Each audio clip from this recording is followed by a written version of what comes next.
Salve, salve! Muito boa noite! Sejam todos bem-vindos. São 8 horas da noite e hoje nós vamos conversar aqui com a nossa ilustre e querida Patrícia Presser.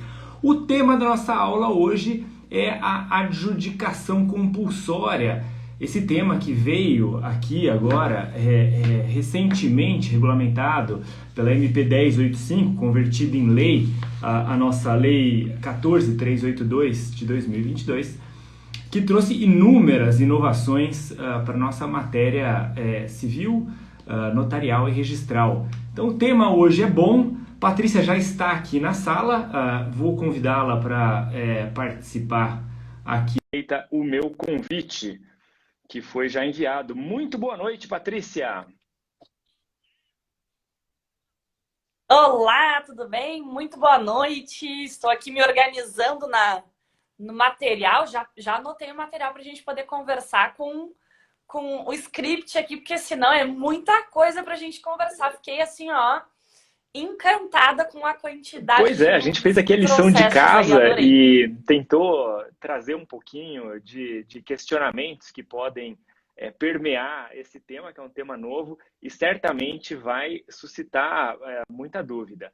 Antes só da gente começar, eu queria lembrar o pessoal que a Patrícia aqui é uma pessoa que é ilustre no mundo notarial e registral. Para quem está vindo do meu lado aqui, não deixem de dar uma olhadinha lá no perfil dela. Ela produz muito material e também mantém a gente sempre muito atualizado sobre tudo que está acontecendo. Foi substituta em cartório por muito tempo, advoga e está aí destrinchando os rumos do extrajudicial para os queridos advogados e advogadas que estão aqui nos ouvindo, mas também, não menos importante, para as pessoas que estão estudando para as provas e concursos. Então, não deixem de dar uma olhadinha lá. É isso, te apresentei direito, Patrícia. Você quer complementar? Se apresenta, por favor. Imagina, mais do que apresentou. Primeiro que já fez um elogio aí na entrada. Para quem não me conhece, eu sou Patrícia Presser. Eu fui substituta por mais de 20 anos num tabelionato de notas em Porto Alegre. E há 3 anos advogo exclusivamente no extrajudicial. Inclusive, abandonei a minha carreira de concursos, Gustavo. Não estou mais estudando para concurso. Para quem estuda, né, a gente sabe que para chegar num patamar bem importante, a gente tem que estudar muito, e é um tipo de estudo que eu, Patrícia, não gosto muito. Eu sou muito mais fã de estudar o caso concreto do que efetivamente, né, todas as leis. Então, com o sucesso aí da advocacia, eu pesei e abandonei os concursos, não para sempre, não sei, aquela coisa de sempre, né, mas por enquanto Olha estou só, isso muito só feliz na revela o quanto que essa advocacia. área é promissora. E essa lei recente, a 14.383, 382, né?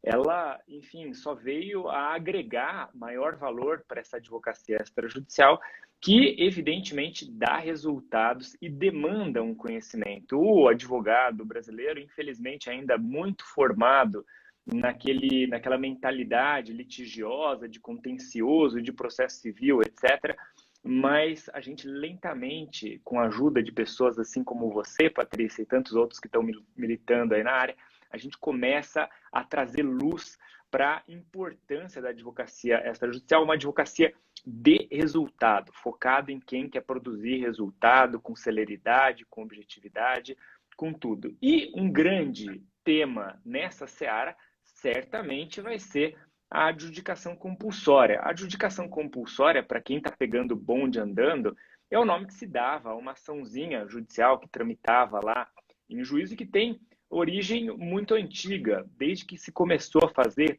compromisso de compra e venda de unidades imobiliárias, de imóveis e unidades imobiliárias, é que esse tipo de ação é discutido.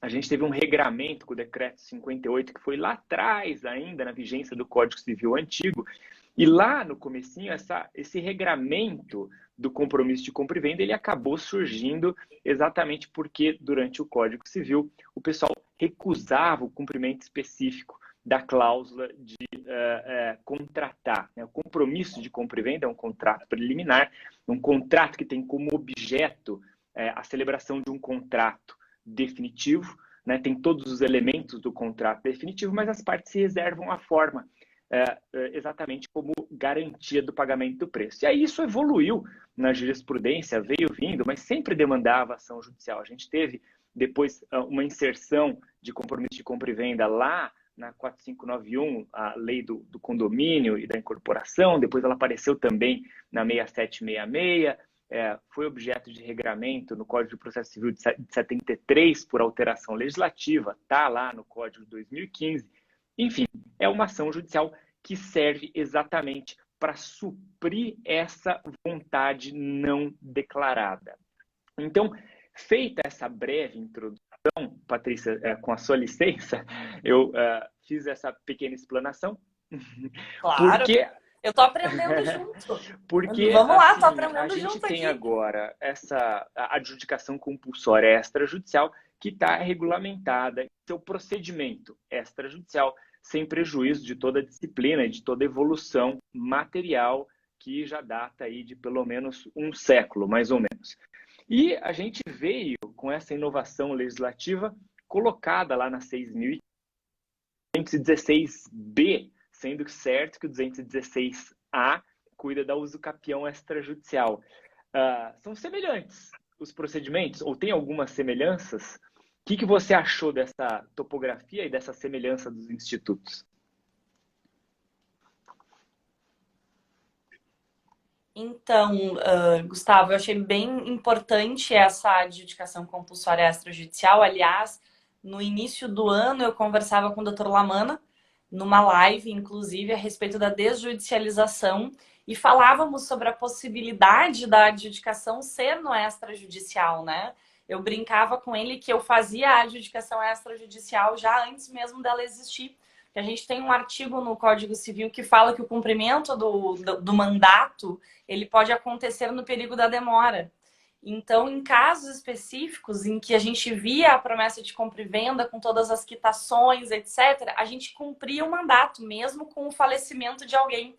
E aí eu brincava com ele que estava na hora da gente ter a adjudicação. Tenho certeza que tem o dedo dele nesse 216B, mas eu entendo, em primeiro lugar, que devia ser ao contrário, né? Primeiro a adjudicação e depois a usucapião. É claro que a gente teve aí alterações legislativas inversas, e depois, né? Primeiro veio a usucapião. De fato, porque assim, os institutos são completamente diferentes, mas eles convergem para uma zona cinzenta em algum momento que acaba sendo difícil diferenciar o que escolher de um ou de outro. Me parece que um ponto de princípio que seria relevante seria a tal base registral, né? A adjudicação, a gente só vai adjudicar aquilo que já tem vida registral.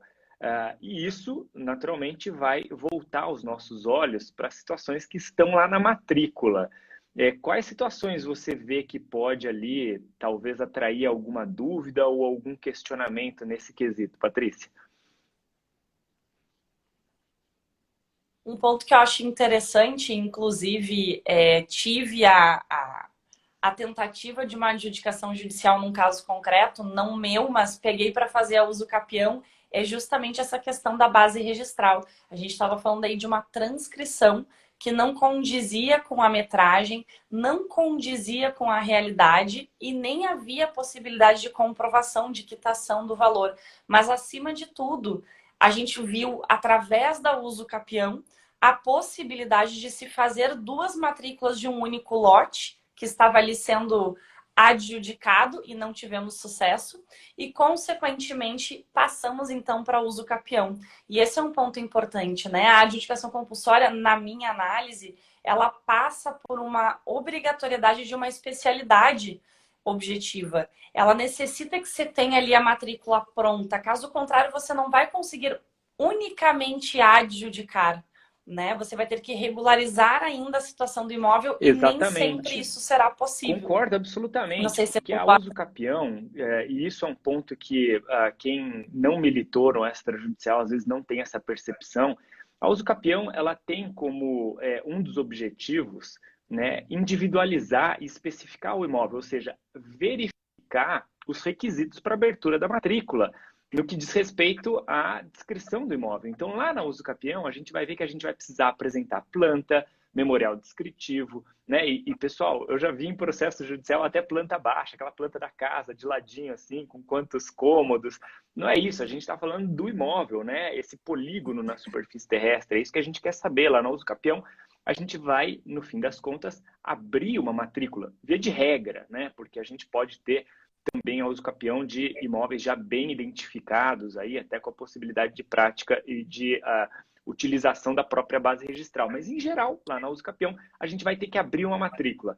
E na adjudicação, a gente já tem essa matrícula perfeitamente individualizada. Ela já vai ter que estar lá no registro, em nome, inclusive, daquele que parece que quer fazer a venda. Então, concordo absolutamente. Eu acho que esse tema aí é um tema que vai suscitar dúvida, né? Eu acho que você fala agora do estado do Rio Grande do Sul, não é isso, Patrícia?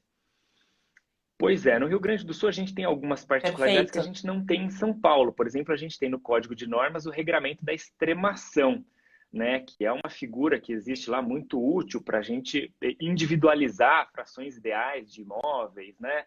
Que não está no Código de Normas aqui de São Paulo, por exemplo. E aí vão ficar aquelas dúvidas. Será que a gente vai conseguir adjudicar fração ideal? Olha, fração ideal me parece que não. E para fazer uma extremação? Talvez, não sei. O que você acha? São dúvidas assim muito interessantes que vão surgir no meio do caminho, né?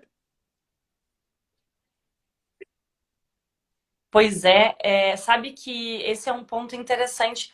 A gente tem aí uma realidade, muitas vezes, até de uma aquisição clandestina, né? Aqueles loteamentos clandestinos irregulares, e, consequentemente, a adjudicação estaria dando frente a uma regularização quando a gente está pensando na adjudicação compulsória de uma promessa de compra e venda.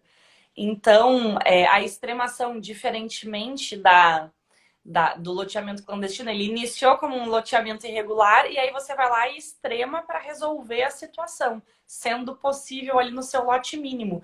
Agora, quando a gente pensa aqui numa adjudicação compulsória e ainda mais extrajudicial, fica a dúvida de que isso não seria possível. Na minha primeira análise, né? Eu não teria como fazer essa situação, especialmente porque falta a vênia daquele proprietário que é o proprietário tabular, para se poder fazer, então, um requerimento de uma extremação, de um desdobro, uma extensão de condomínio, enfim, né? Vamos falar aqui em todas as Pois possibilidades é, de eu também divisão fico com a do impressão, imóvel. Patrícia, de que a adjudicação compulsória não é via para regularização registral do bem, né? Ela pode ser via para regularização da titulação, do direito da pessoa, mas o imóvel em si, ele parece que tem que estar já meio redondo no registro, senão a gente não consegue avançar com a adjudicação.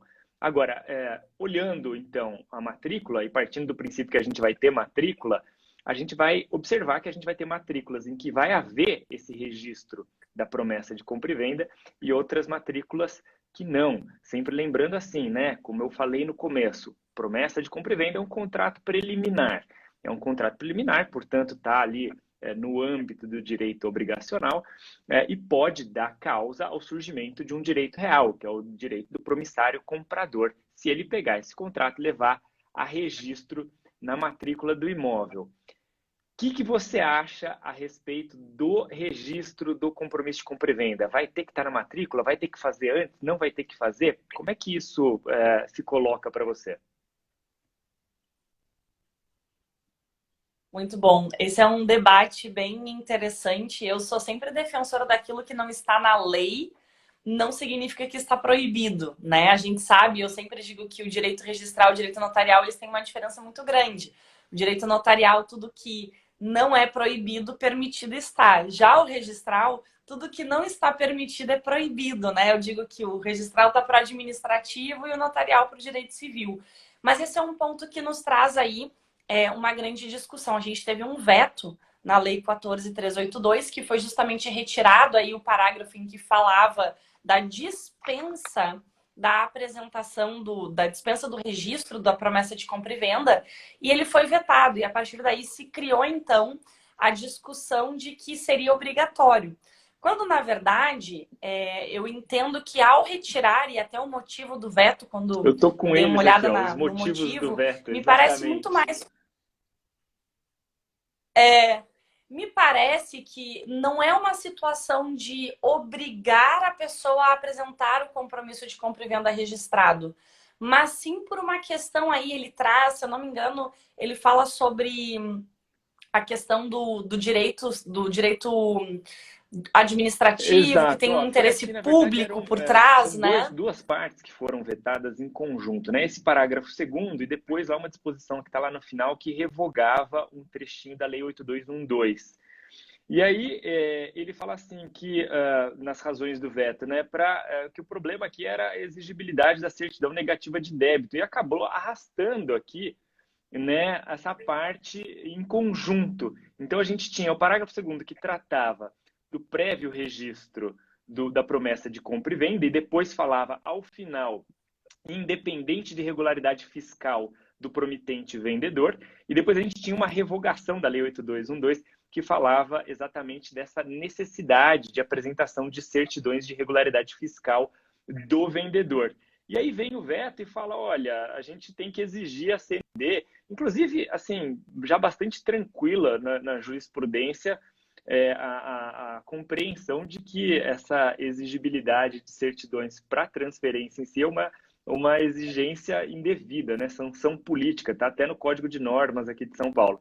Enfim, veio o veto das duas coisas ao mesmo tempo e ficou aqui no ar a questão da necessidade de registro do compromisso de compra e venda para efeito de adjudicação por compulsória. Era assim que a gente estava.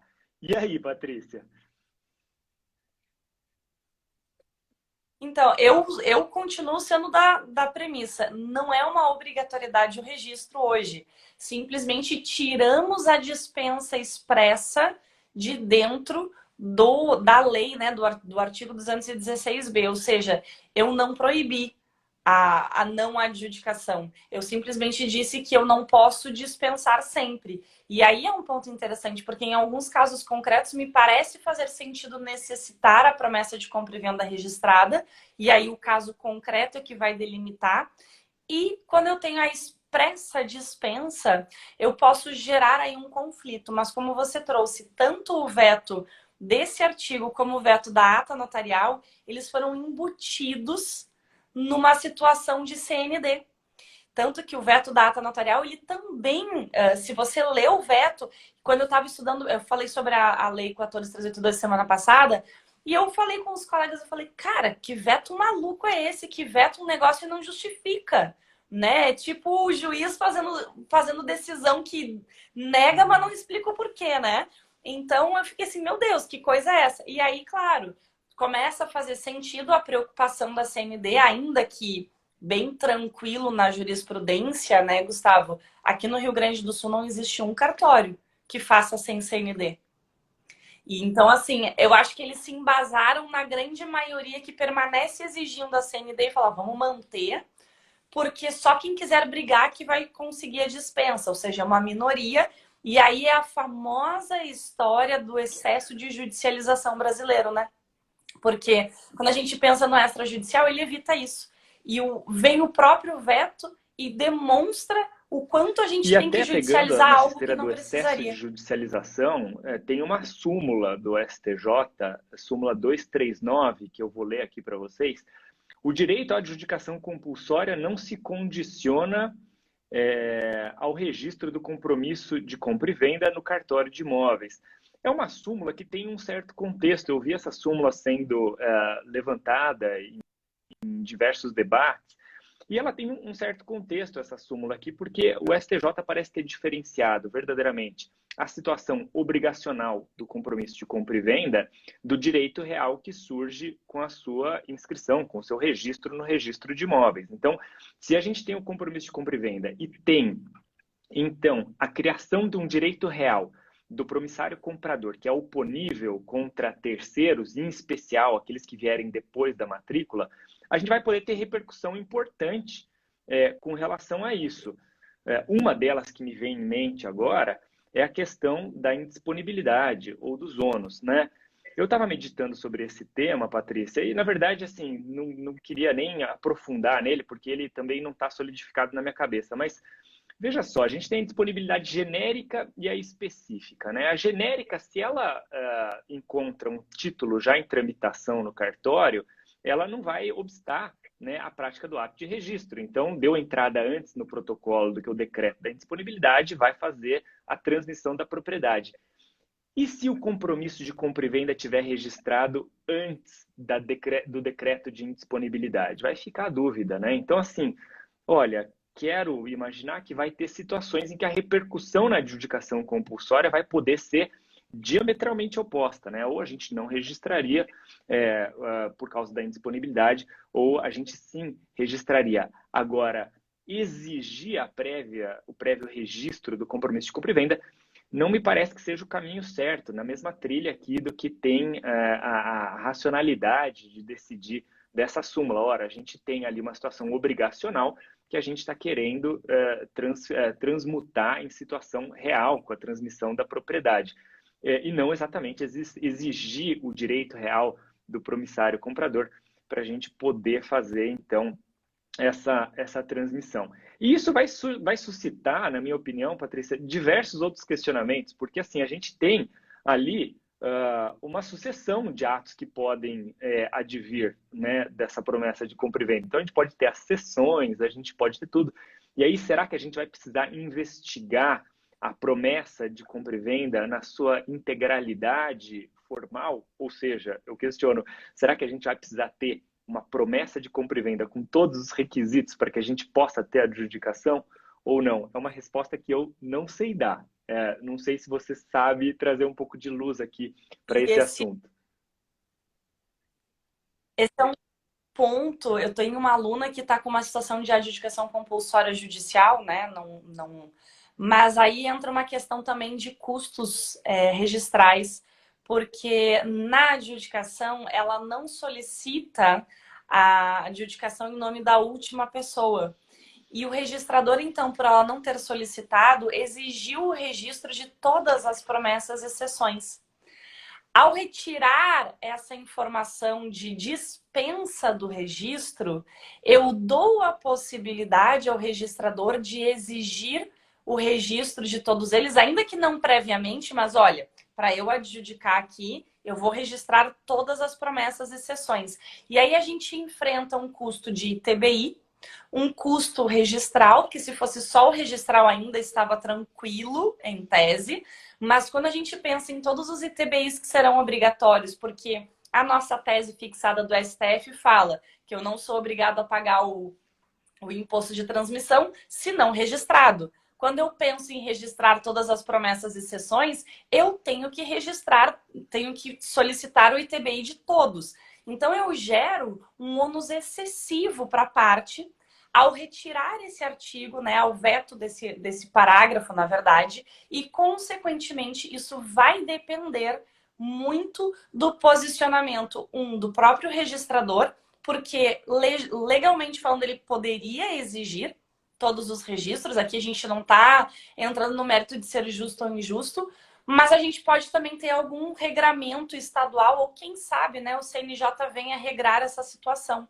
Mas esse é um ponto que me chamou a atenção. A possibilidade de onerosidade excessiva para o promitente comprador em função da retirada desse parágrafo, né? Não sei se você concorda. Você é registrador. Você sabe melhor do que eu. Eu acho que essa questão da continuidade registral vai precisar ser observada no registro, de alguma maneira. Então, se foi dado início a essa cadeia de transmissões por compromisso e suas cessões, me parece bastante razoável que a gente tenha que fechar essa cadeia para não deixar a ponta aberta.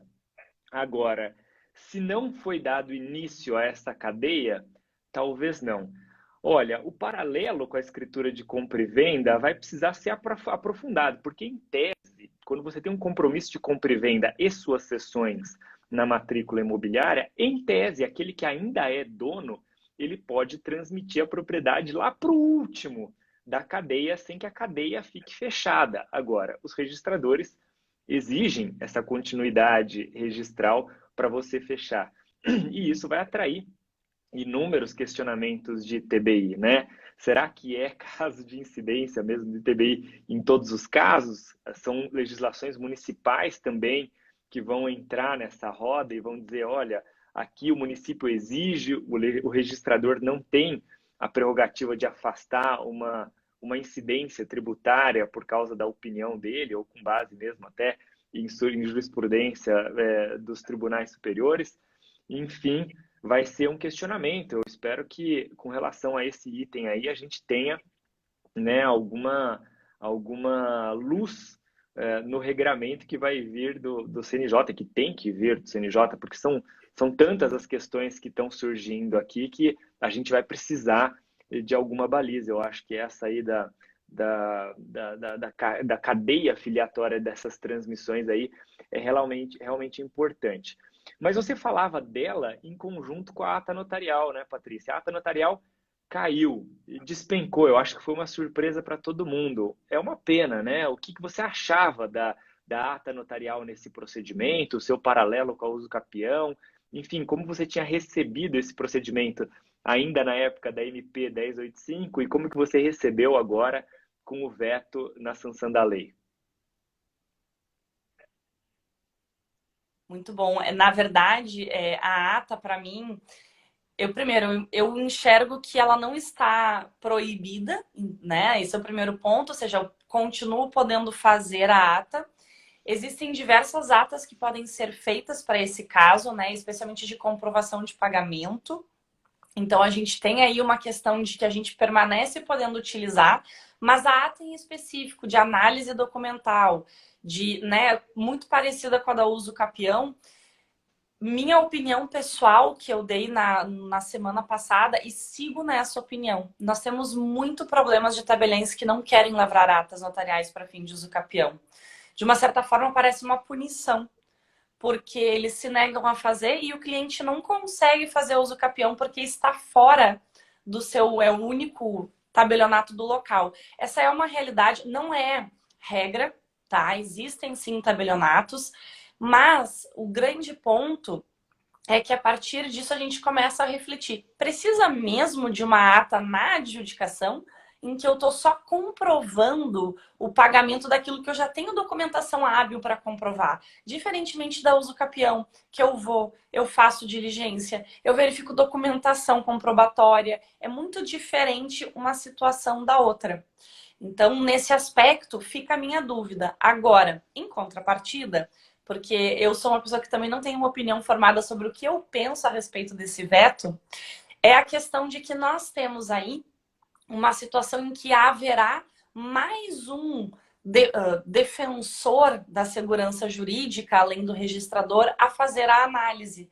Porque muitas vezes o advogado não é qualificado. Infelizmente, a gente tem sim advogados que não estão qualificados, não porque, né, são Tem os sacanas, advogados porque que de já fato não é fizeram o os métier cursos de deles formação da e não Patrícia, tem os estudam. que ainda não fizeram e que vão estar devidamente capacitados quando fizerem, né? E aí poderão mais habilmente, Com enfim, auxiliar os certeza, seus clientes, não é mesmo? com certeza. Mas o meu ponto aqui, Gustavo, é especialmente o fato de que a gente teria aí também uma forma de barreira daquelas pessoas que querem tentar a adjudicação para não pagar custos operacionais. Engana-se também, né? Porque vamos pegar o caso aí das sessões, é muito mais fácil fazer a escritura de compra e venda direto para o último e resolve o problema.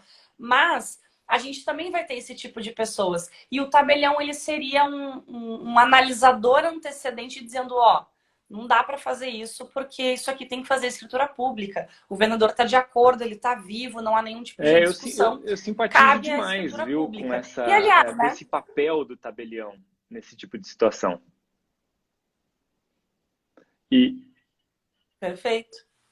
E eu vai acho que o CNJ ressuscitar. vai trazer de volta a ata. Minha opinião. Eu acho que ele vai trazer, porque vamos lá, né? O veto, mais uma vez, ele veio porque no próprio parágrafo da ata notarial tinha lá 3 palavras depois, né? As últimas 3 palavras do parágrafo era vírgula.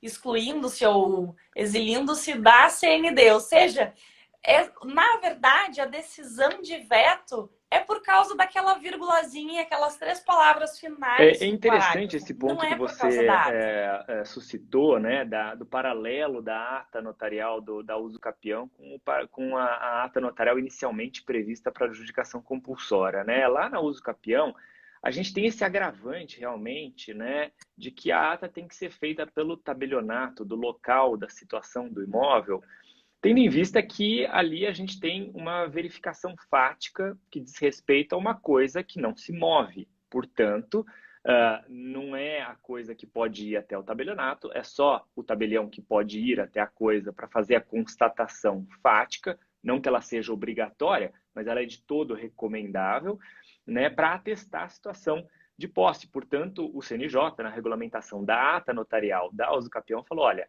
é só o tabelionato do local da situação do imóvel. E aí, como você colocou, existe essa dificuldade. Há tabelionatos que ainda não fazem, estão reticentes, estão demorando para se adaptar à normativa, né? O usucapião já tem, ela veio, né? O usucapião e a ata especificamente com o CPC, né? E depois foi objeto de alteração, enfim, já está completando aí seus 7 anos, está mais do que na hora de todos os tabelionatos estarem adaptados a fazer. E aí a gente chega nessa situação de ata notarial da adjudicação compulsória, que em princípio não dependeria da verificação do imóvel, porque afinal de contas não era essa a função da ata notarial prevista na adjudicação compulsória, né? A ata notarial ela veio com essa previsão, em primeiro lugar, e mais importante, para somar o controle de um outro agente estatal ao procedimento, já que ele não é conduzido pela justiça, e, em segundo lugar, para verificar ali a situação de mora, de inadimplemento na obrigação principal do compromisso de compra e venda, que é a celebração do documento definitivo. Então, o tabelião teria que ajudar a ver existe mora, ou seja, houve pagamento do preço e, por outro lado, não houve escritura pública, era um pouco essa a sua função. Só que essa função, ela, embora não prevista agora expressamente em lei, ela pode suscitar dúvidas. Se a gente tem um áudio de WhatsApp falando, tá bom, eu recebi o preço, mas eu não outorgo a escritura definitiva. O que a gente tem que fazer? Nada mais útil do que lavrar uma ata notarial para caracterizar essa mora do vendedor, né? Sempre lembrando que também agora a gente tem a usucapião, assim, a adjudicação inversa, né? A gente tem aquela que pode ser promovida pelo vendedor, né? Uma situação peculiar aí que vai poder acontecer também, né? O vendedor, ele faz o loteamento, faz a incorporação, fica com um monte de unidade no seu nome, depois sofre aquela execução fiscal desconhecida, né? Ele vai ter esse mecanismo agora para se defender. Você acha que vai pegar essa adjudicação inversa, Patrícia? Interessante, sabe que eu tive um caso ano passado que a gente queria fazer a adjudicação compulsória inversa, mas era inclusive de uma cooperativa habitacional. A promitente compradora da época vendeu, já fazia 20 anos que estava vendido, e a pessoa não queria passar para o seu nome porque não queria ter os custos de uma escritura pública. E ele não estava pagando o IPTU, e quem foi executada foi a nossa cliente, eu estava trabalhando em parceria para ela pagar. Então a gente entrou, o que a gente vai tentar fazer, né? Vamos fazer uma adjudicação compulsória inversa, porque afinal ela tem ali a demonstração de que ela não é mais proprietária. E interessante, porque era de uma cooperativa, então dependia de uma assinatura do próprio órgão, né? A gente teve aí toda essa questão bem interessante. Acho que pega especialmente para as incorporadoras e construtoras. Eu acho que vai ser É bom a um gente lembrar, excelente mecanismo, que no Gustavo, porque eles sofrem 672 já tinha uma bastante. previsão da 1672 da 6766, já tinha uma previsão lá de averbação, eu vou ler aqui, do termo de quitação do contrato de compromisso de compra e venda, que tinha essa finalidade aqui, segundo diz, depois de uma redação bem longa, né? Para exoneração fiscal. A gente vê demais isso. Patrícia, olha, lá para registrar loteamento, vem o loteador fazer o registro do loteamento, ele tem que apresentar certidões negativas, e aí aparece uma execução fiscal do Arco da Velha de R$ 1.000, de R$ 2.000. numa cidadezinha do interior qualquer. Então, isso gera na verdade, não é um ônus financeiro, porque o valor da execução fiscal, nesses casos, geralmente é pequeno, imóvelzinho de interior tem um IPTU de valor bastante baixo também, e aí acaba tendo esse problema formal para implementação de outros atos, né? Para realização de incorporação imobiliária, para realização de novos loteamentos, o cara tem que apresentar a certidão. E aí aparecem lá a existência dessas distribuições. O cara vai descobrir que ele tem essas execuções fiscais exatamente nesse ponto. Eu acho que foi muito feliz a colocação da lei aí. Segundo consta, e eu ouvi dizer, não sei se é verdade essa história, a adjudicação inversa começou a ser regulamentada a partir de umas determinações dadas por uma juíza aí do Rio Grande do Sul, que teria regulamentado essa matéria e foi através de portarias, inovou nesse ponto aí, etc. E foi muito feliz, me parece, e veio parar isso na lei agora, consagrando aquilo que já era um pouco de desenvolvimento doutrinário sobre o tema. E Confesso que não sei, Gustavo. E, na verdade, um ponto dessa questão da adjudicação inversa, aqui no Rio Grande do Sul é comum o município, ao invés de penhorar o imóvel, fazer bacenjude cisbajude, né, na conta da incorporadora. Então, a gente começa a enfrentar também um esvaziamento do valor da empresa em função de dívidas que não são delas. Eu acho que muito mais por esse problema mesmo do que uma própria incorporação que começou a se preocupar. E aí, novamente, não duvido que tenha sido uma juíza aqui do Rio Grande do Sul, porque esse é um problema muito severo aqui no Rio Grande do Sul. Essa questão de reter valores da conta corrente da empresa por dívida de uma promessa já, né, pois é, eu falei que a um gente lote já identifica vendido. isso nas certidões, e as certidões também é um dos itens que aparece lá como necessárias, né, na adjudicação compulsória. O que a gente está procurando com essas certidões aí, Patrícia? O que elas podem trazer para a gente? Ó, então, a certidão de distribuição, né, que a gente tem muito mais do que uma excessiva exigência, é justamente porque hoje o princípio, né, da Lei 13.097, como não pegou o princípio da concentração na matrícula, nós não temos a informação de todas as ações judiciais em que pese daquela mesma pessoa. Então, a certidão ela se faz necessária para verificar se não há algum tipo de ação de uso capião, ou seja, que não se configuraria uma adjudicação compulsória, que não se tem aí uma briga judicial de cobrança de valores. Então, a gente tem que averiguar aí discussões que podem ser pertinentes ao próprio bem e que, consequentemente, a gente passa a ter uma necessidade de verificação. Tanto o tabelião, se for fazer a ata, como o próprio registrador, na hora de apresentar ao registrador Eu acho que isso só deixa essa muito claro, Patrícia, a adjudicação. necessidade de ter um advogado muito bem formado para preparar esse procedimento e não levar os documentos soltos e esparsos e desorganizados ao registro, esperando que lá se faça algum milagre. O milagre que acontece nesse tipo de situação é o da nota devolutiva. Então, é importante o trabalho prévio, importantíssimo o trabalho prévio do advogado, fora do procedimento, prévio ao procedimento, para organizar isso, compreender qual que é a situação, inclusive desafiar a história que é contada pelo cliente e ver se o cliente está contando a história inteira, porque isso a gente sabe também que acontece. Às vezes o advogado se vê ali naquela situação de ter confiado exageradamente na versão do cliente, depois descobrir que aquilo não aconteceu exatamente daquela maneira.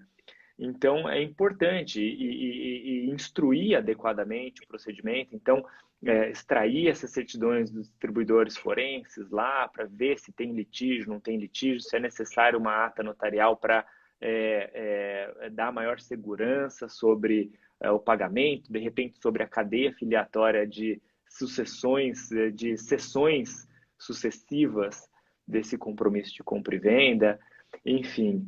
Patrícia, são muitos temas que estão nessa questão da adjudicação compulsória. E, Gustavo, Com relação às certidões, eu queria ser muito clara que o advogado, ele tem um costume de fazer um contrato meia boca. Porque ele não é só uma sessãozinha. E aí, ele não insere as informações necessárias. Ele não coloca RG, ele não coloca CPF, ele não coloca qualificação completa. E aí, quando você vai ter que emitir uma certidão de distribuidor do foro, você não consegue. Então, já fica aqui a dica também para os advogados que estão nos assistindo, que você é o primeiro condutor de uma boa adjudicação compulsória. É no momento que você faz a promessa de compra e venda e as referidas sessões, e o que você insere lá dentro é que faz com que a gente tenha uma adjudicação compulsória bem sucedida ou não. E isso é perceptível porque hoje, com as usucapiões, também necessita de distribuidor do foro, a gente encontra essa dificuldade. Tudo é vinculado ao CPF. E as pessoas não colocam o CPF do cônjuge, não trazem a narrativa do cônjuge, não qualificam qual é o regime de casamento desse casal, não trazem informações que são obrigatórias para uma boa efetivação de uma adjudicação, de uma usucapião. Você tocou Então, num o tema advogado que está muito aqui nos... bom, Patrícia, que é a questão do casamento e do cônjuge. Então, para a gente já partir para o encerramento aqui, eu acho que eu queria deixar essa última questão. E aí, a gente vai para caracterizar essa mora, ter que intimar também o cônjuge e companheiro? O que você acha disso? Eu acho que sim. Assim como qualquer questão de direito real, financiamento, quando a gente pega um empréstimo e tem fiança, tudo que a gente está falando aqui que está mexendo com o patrimônio do casal, para mim é claro que vai ter que haver a citação, a intimação de ambos, né? E a união estável, que não está regulamentada. E se a gente não sabe se tem ou não tem? E essa possibilidade de, no futuro, alguém questionar essa adjudicação feita porque não houve a informação de uma união estável. Isso é muito comum, né? Então, para Adorei, mim, sim, tem que perfeito. citar. E eu acho que assim um recado que eu acho que é importante deixar para todos os colegas advogados que talvez estejam nos ouvindo é que não basta um resultado qualquer, né? É importante que o resultado seja sólido, porque você pode ter um resultado hoje que venha a ser revertido amanhã numa ação qualquer, declaratória de nulidade de um ato qualquer. Brasil ainda é um país muito pródigo em nulidades, em impugnações infundadas. Então, é do melhor interesse da parte e do advogado que o procedimento chegue ao bom termo, evidentemente, mas assim chegue alicerçado no melhor direito.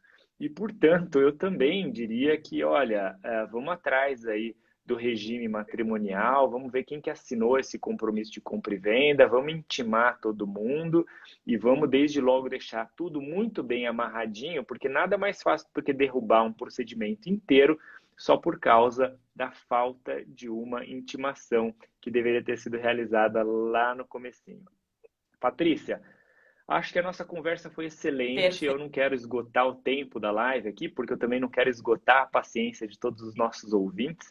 Esse tema aqui é fascinante e ele abre aqui margem para discussões muito profundas que a gente pode, talvez, numa próxima oportunidade, continuar a esmiuçar devagarinho. Eu queria agradecer demais a sua participação, te convidar aqui para deixar umas últimas palavras de saudação e depois a gente encerra. Muito obrigada, Gustavo, pelo convite. Adorei conversar contigo aqui. Está sempre aberta aí as portas, fico sempre à disposição e com certeza vou pensar em ti quando formos falar sobre temas mais árduos, porque vejo aí que você tem uma boa linha de raciocínio, uma boa explicação. Eu digo, eu sou uma pessoa muito prática, eu não trago muito a teoria, porque eu digo que os advogados, teoria, eles conseguem achar nos livros, a gente tem que trazer a prática. Você traz aí a teoria de uma forma tão prática que nem parece teoria. Fiquei muito feliz em conhecer aí a sua forma de explanação. Agradeço a todo mundo que nos assistiu e Eu que muito agradeço, obrigada pelo Patrícia, que seja convite, a Gustavo. primeira de tantas outras. Uma satisfação te conhecer melhor por aqui. A gente se vê então. Um abraço e até a próxima. Tchau, tchau.